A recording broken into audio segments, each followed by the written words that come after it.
Chers collègues, enseignantes et enseignants de mathématiques, bonjour à toutes et à tous et bienvenue dans cette nouvelle vidéo. On va essayer de donner les grandes lignes et la correction détaillée de concours d'accès au centre d'inspecteur pédagogique spécialité mathématiques.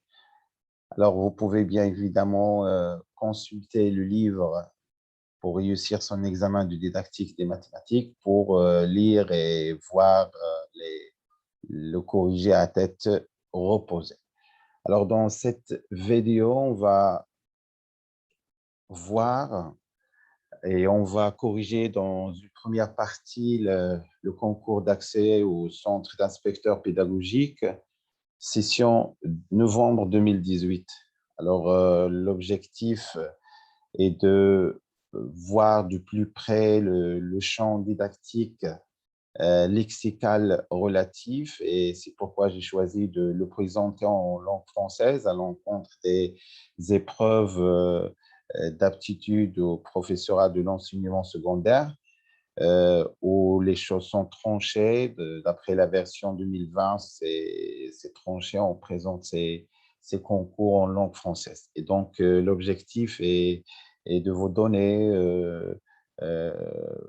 un petit tour nécessaire pour côtoyer l'ensemble des notions, des concepts, des définitions nécessaires pour répondre à une telle épreuve.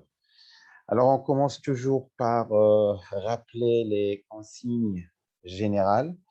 Et comme vous savez, à part la question de la clarté, l'appréciation des copies, que le candidat ou la candidate est libre de traiter le sujet dans l'ordre qui lui convient, sauf que méthodologiquement, je vous propose de bien évidemment suivre l'ordre imposé par l'exercice si le concours contient des sujets qui sont indépendants. Pourquoi? Parce qu'on ne peut pas vraiment situer les véritables enjeux, d'une part, et d'autre part, il y a toujours cette continuité. Et c'est intéressant aussi d'exploiter les questions précédentes qui nous vont nous donner une idée de l'ensemble de l'épreuve. Par exemple, on a vu dans le concours de la session 2020 qu'il y a une relation entre le premier sujet qui traite le lieu géométrique et le deuxième sujet qui traite la ligne de niveau K. Et donc, on ne peut pas vraiment passer au sujet 2 sans avoir des idées. Qu'est-ce que c'est d'abord un lieu géométrique? Vous pouvez bien évidemment consulter ceci dans la vidéo précédente qui concerne le corrigé détaillé de concours de la session 2020. Alors, un autre point aussi important, cette fois-ci, c'est le candidat repère qu'il pense être une erreur de l'énoncé et le signale sur sa copie, pardon, et puis il explique les raisons qui l'ont amené à le penser, et ceci ne doit pas l'empêcher à finir son épreuve. Oui, c'est important parce qu'en général, tout est critiquable, comme je mentionne toujours. On fait de la didactique et donc une proposition d'un enseignant n'est pas à l'abri de critiques, bien évidemment, sauf que ces critiques devraient bien être sur la base de concepts théoriques, didactiques fondamentaux. Et par suite, on pourrait bien avoir des erreurs, et peut-être que ces erreurs proposées dépendent de l'attention de l'enseignant. On pourrait bien également voir des données qui manquent dans une situation, mais il faut bien les prendre en considération, soit les imposer pour réussir sa situation.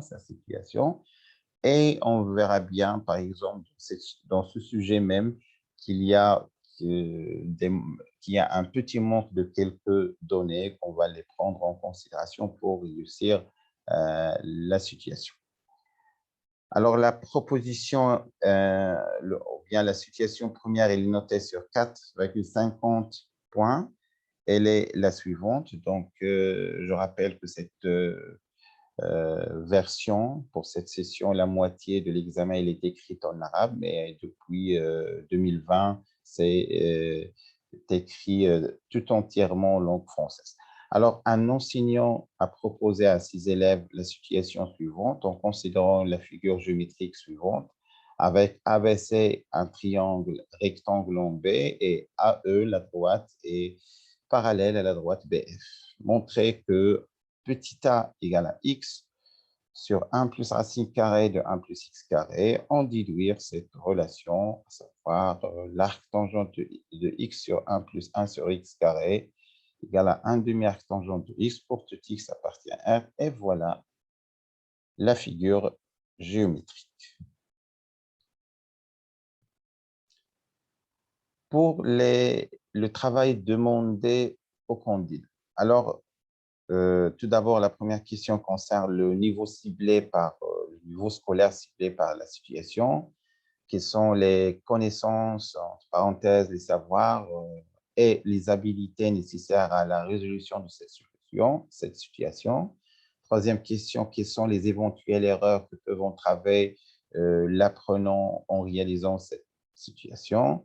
Quatrième question, effectuer une correction ou bien une résolution de cette situation dans son cadre géométrique. Cinquième question, le cadre géométrique permet-il à l'apprenant de concevoir la déduction proposée? Justifiez votre réponse. Sixième question, effectuer un raisonnement de la relation étoile dans les cadres. Ce n'est pas clair ici, les cadres, mais je pense dans la version française, voilà, effectuer de démonstration de la relation étoile dans deux cadres trigonométriques et dans le cadre analytique. Septième question, donner quelques variables didactiques liées à la situation. Et enfin, proposer une situation mathématique dans un cadre algébrique à résoudre dans un cadre géométrique. Donc, voici les 8 questions qu'on va aborder dans cette vidéo. Donc, on commence par la première. Alors, le niveau ciblé par cette situation est la classe de la deuxième année baccalauréat série sciences mathématiques pour la raison de la présence de la notion de l'arc tangente qui est, comme vous savez déjà en tant que praticien, que cette notion est exclusivement réservée à la classe de la deuxième année baccalauréat série sciences mathématiques.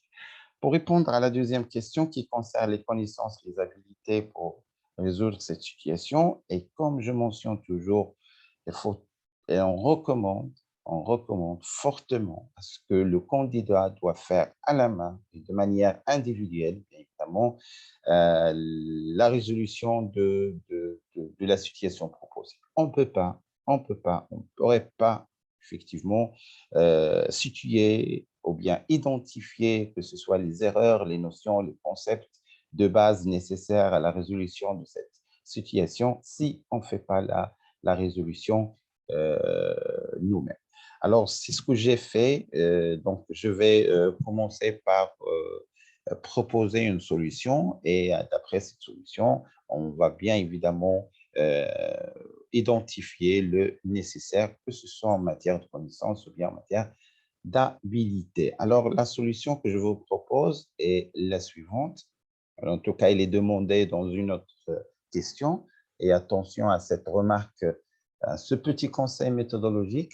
En général, en fait, dans des situations, parfois, on ne demande pas vraiment de rédiger la solution de la situation proposée, mais elle est impérativement nécessaire de faire la résolution pour situer ou identifier les véritables enjeux mis en jeu dans la situation. Alors, pour la correction détaillée, je vais d'abord noter le alpha, l'angle en question, et on a tangente de alpha égale à petit a, hein, attention, c'est petit a sur 1, et vous pouvez remarquer que dans la figure, ce n'est pas mentionné le petit 1, et on pourrait vérifier ceci, hein, vérifier ceci. Donc, le tangente de alpha, c'est cette distance, 1 sur petit a sur 1. Et donc, Voilà. D'autre part, on sait que tangente de 2 alpha, c'est 2 alpha sur 1. En fait, c'est 2 tangentes alpha sur 1 moins tangente alpha, d'après cette formule trigonométrique, avec alpha, bien évidemment, appartient à 0 pi sur 2. Il s'agit bien d'un angle qui est aigu, et donc alpha, elle appartient à cet intervalle. Et par suite, 2a sur 1 moins a carré égale à x, ce qui donne enfin un trinôme de second degré, ou bien une équation, si vous voulez, une équation de second degré dont la variable est x. Alors, je propose, puisqu'on a un coefficient, attention, la variable ici, c'est a et non pas x, hein, la variable, c'est a, donc on devrait chercher la solution de cette équation de second degré dans l'inconnu, eh bien, petit a. Donc, vous pouvez voir directement que le coefficient de B est bien un nombre pair qui est 2. Donc, je propose de le résoudre par le discriminant, la méthode en utilisant le discriminant réduit delta prime qui égale B prime au carré moins AC au lieu de 4AC pour le discriminant habituel. Alors, les solutions sont les deux. On trouve moins 1 plus racine de 1 plus x carré sur x. Et bien évidemment, on a essayé de rendre le dénominateur rationnel. Et donc, on peut bien l'avoir sous cette forme 1 sur 1 plus racine de 1 plus x carré. Question aussi de voir le signe directement. Et donc, on peut omettre la solution négative et en fin de compte, petit a égale à 1 sur 1 plus racine de 1 plus x carré. Et donc, pour la deuxième question, c'est que tangente de alpha égale à petit a, donc on remplace par la solution trouvée. Et de l'autre côté, le tangente de 2 alpha égale à x sur petit a. Donc, je vais revenir pour vous montrer tangente de 2 alpha. C'est le même angle alpha, donc le tangente de alpha, c'est cette distance x tout entière sur AB qui égale à petit a. Donc, voilà.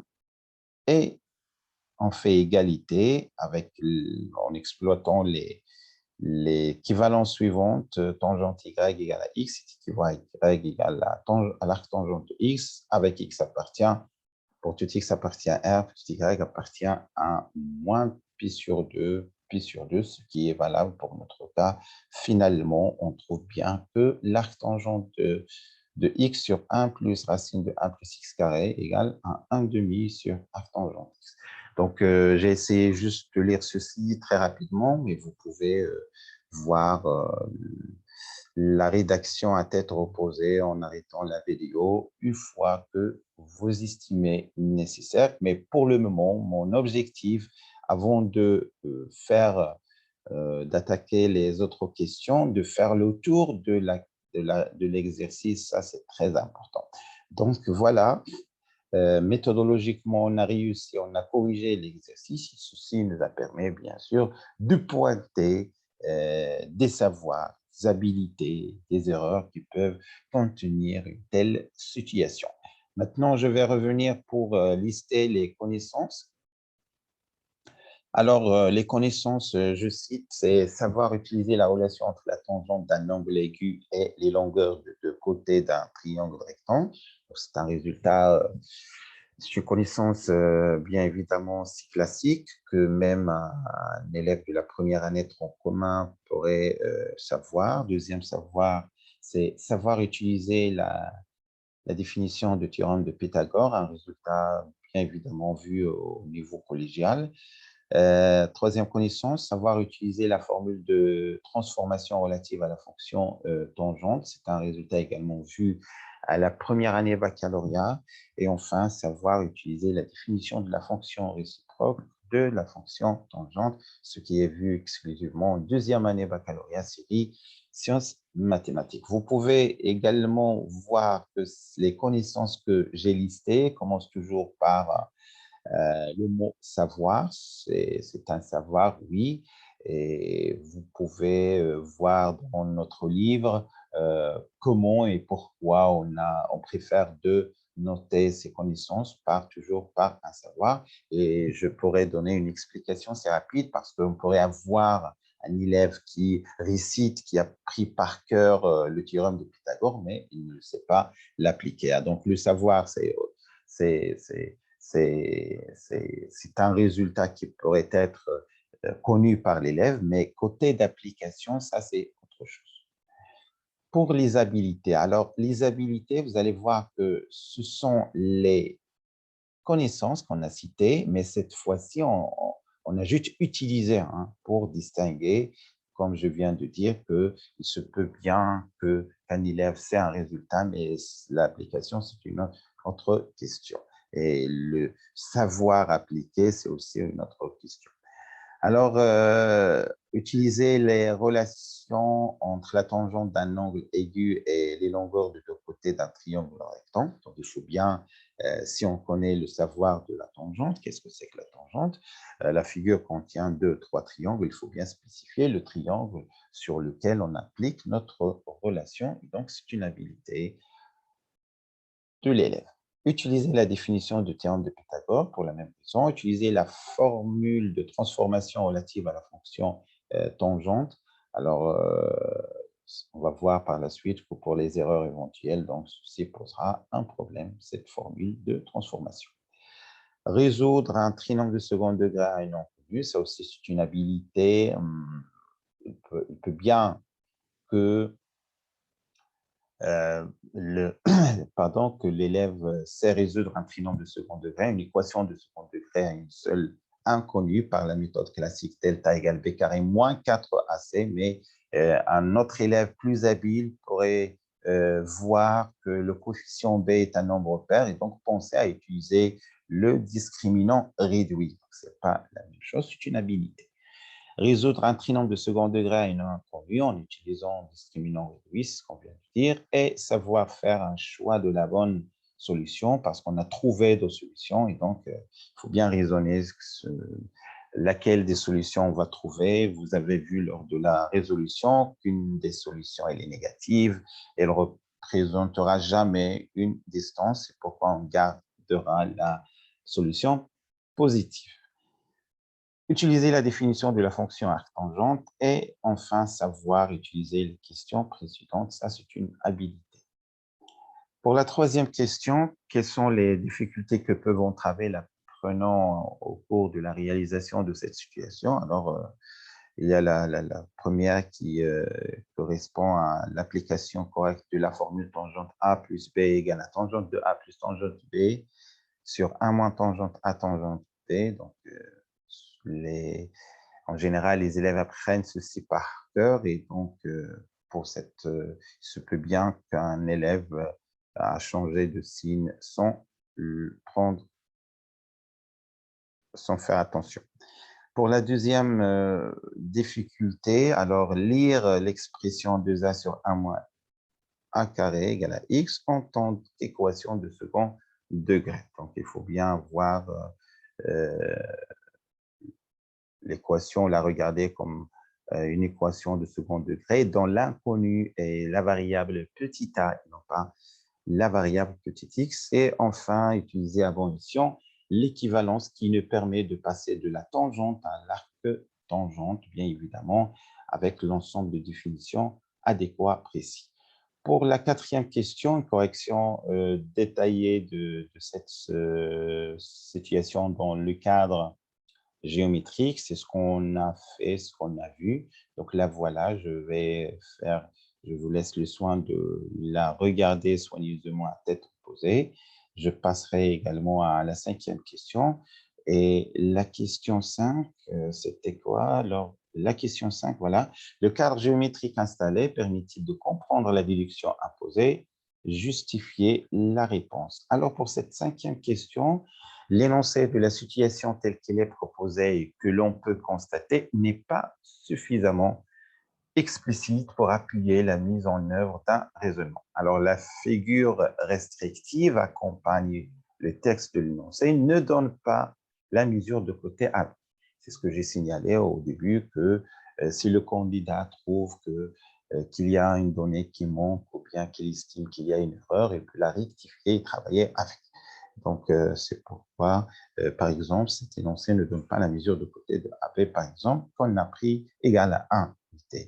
De plus, la donnée de la propriété de parallélisme des deux droites, AE et BF, est un parasite qui pourrait amener les élèves à raisonner exclusivement sur la figure qui leur est fournie. Il s'agit en effet d'un contrat didactique. Si on me donne cette donnée, c'est que je dois l'utiliser. Donc, l'énoncé que vous voyez utilise le parallélisme, faites mention, le parallélisme de deux droites qu'on n'a pas vraiment utilisé lors de la résolution. Et donc, ceci, c'est un parasite parce que d'après la rupture de contrat didactique, il y en a qui vont essayer d'orienter la démarche de résolution en exploitant ce résultat puisqu'il est donné dans la situation. Il se peut que la consigne ait été mal précisée par l'enseignant à propos de statut de cette figure. Alors, cette analyse, pour dire en bilan que cette analyse de la situation installée dans le cadre géométrique ne permet pas de comprendre la déduction impossible. Pour la sixième question, alors on me demande de faire une démonstration de la résolution étoile dans le cadre trigonométrique. Alors, je me tâcherai souvent à vérifier ce qui est didactique, ce qui est vecteur didactique. Il s'agit bien ici d'une question qui est directe d'ordre mathématique. Je vous laisse bien évidemment le soin de la relire. Donc, ce que je propose, c'est d'après la résolution, faites la formule arctangente de A plus arctangente de B égale arctangente de A plus B sur 1 moins AB, pourvu que cette relation existe. Alors, pour le cadre analytique, alors je propose d'utiliser la formule tangente de l'arc tangente de x égale à x, quel que soit x appartient à 1, et on trouve bien évidemment la solution que je vous laisse, comme je vous ai dit, de la lire soigneusement. Pour la 8e question et la dernière, la question nous propose de proposer une situation mathématique dans un cadre algébrique à résoudre dans un cadre géométrique. Alors, ce que je vais vous proposer, c'est résoudre dans un cadre géométrique une équation algébrique de type x carré plus 2px égale à q avec p et q sont de réels strictement positifs. Alors, bien évidemment, je vais vous laisser le soin de lire ceci mathématiquement à tête reposée, mais l'idée, c'est ça, c'est que je vais me baser sur l'aire totale du carré de côté x plus p. Hein, et donc, d'un côté, c'est x plus p au carré. Et de l'autre côté, je vais utiliser l'équation et la somme des aires des deux carrés, à savoir ces quatre parties, pour en déduire enfin que x égale à racine de p carré plus q moins p qui égale à moins p plus racine de p carré plus q. Alors, je vous laisse le soin de lire ceci et peut-être je vais vous faire référence à un article que j'ai publié en 2015 à la revue Petit X, où j'ai écrit un article qui porte sur l'origine des nombres complexes. Vous pouvez le consulter si vous voulez bien. Le lien se trouve dans le livre pour réussir son examen de didactique. Et cette méthode, elle est classiquement appelée la méthode d'Al-Khawarizmi. Voilà donc, j'espère que c'était intéressant en première partie de la résolution de ce concours d'accès au centre d'inspecteurs pédagogiques spécialité mathématiques. Merci à ceux et celles qui nous ont contactés pour motivation ou bien pour demande du livre sur l'adresse mail didactiqueafrique@gmail.com. Merci de votre attention et à la prochaine vidéo.